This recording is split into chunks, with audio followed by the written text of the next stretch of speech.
Thank you for tuning in today with Love, Lift, and Live, Tent Ministries with your sister and messenger, Nichole Wilson. This is going to be a short segment today, and it's going to be about witchcraft, what it does, what it doesn't do, New Age thinking, and love spell done by ex-witch. Thank you for tuning in, and have a great evening, day, or I'm going morning. to give a little bit of my story and why I believe God put me through being a witch, being exposed to the magic realm, being exposed to witchcraft and magic being very, very real, and why it all ties into how it actually helped me realize that God is real. So understanding the fundamental truth of magic is where it all began for me, because that meant if magic is real, that means there is a source of magic from where that came from, and God itself is the energy of magic that created the human existence with sound. That is even talked about in the Bible. He used his words to create, which is what people do in witchcraft.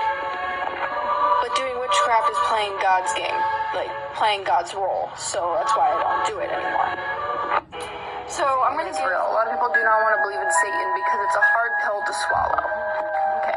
There is such thing as holy energy. That is God. That is the highest elevated energy there is. That's where the angels are. That's where Jesus is. And that's where God is. And since there's holy energy, there also is the other side of the scale. And at the bottom of that scale, that's where Satan energy is. I've also been attacked by Satan in my dreams as of last week because I'm starting this TikTok and I'm spreading knowledge. He attacked me and I knew it was Satan. That's a whole other story I'll talk about in a separate TikTok. Satan is real because evil is real.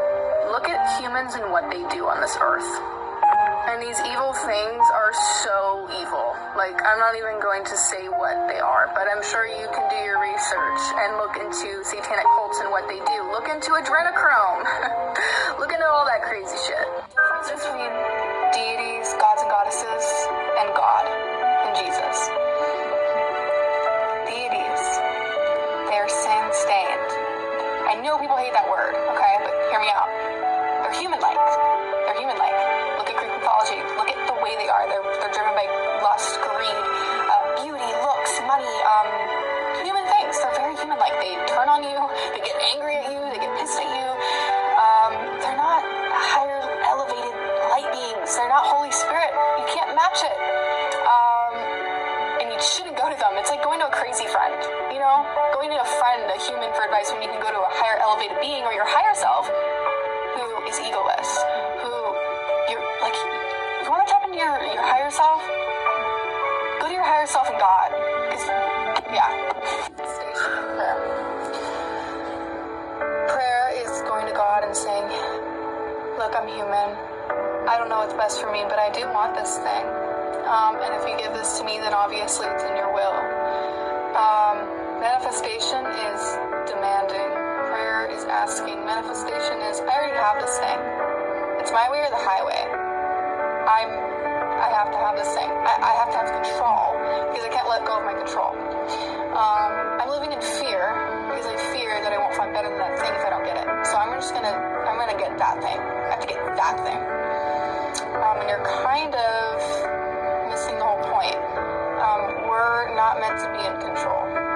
That's my own opinion. Sorry. This isn't even the first time. Like, she's done some crazy things, and she's not my deity anymore, but she was my deity. But especially when I went to Christ, and I chose and kind of awoken to not worshiping deities, oh my gosh, I can't even describe. She came in my dream, she was saying, she was rebuking the Holy Spirit, she was screaming, she was telling me she's gonna kill me. I was even suffocated in one of my dreams. Jesus will never do that to you. Even when you leave Jesus' side, Jesus will never come in your dreams and tell you, I'm gonna kill you, or we're coming for you now, or whatever.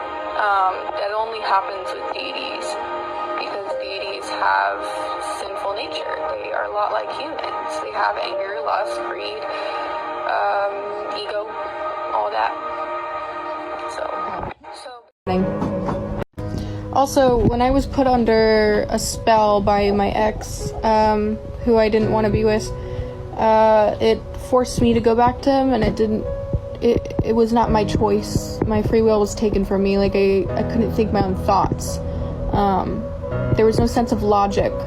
And that's kind of what it feels like to be, like, under a spell by somebody else. And it forced me to go back to something that I didn't want to go back to at all, and I knew I shouldn't go back to. That also was the cause of a lot of the demonic attachments, because there were two specific demons that were attached from that spell itself that ended up reoccurring in my life and reappearing.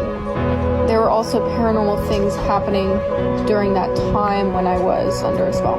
So it's pretty clear when it ends up happening. I believe that love spells are corrupt. One, usually it doesn't work if you have angels protecting you and they're kind of like, really? Are you really going to do that? Now we're just going to give you karma and the dude's going to ignore you. I hear a lot of stories like that on TikTok. Why did I get a love spell and he suddenly ignored me? Or two, it will possibly work, and I've watched my friend do it, and then she was stuck in a relationship with the guy for an entire year, and I didn't see her for that entire year. And then when she tried breaking up with him, he's like, I'm going to kill myself and burn your house down. Do you understand? Like, this is demonic. Demonic, bro. Like, love spells on specific people, it's dangerous. It is. It's dangerous. It's not cute, and it's just gonna backfire either way. You're either not gonna get the dude, and they're gonna think you're crazy because they felt that,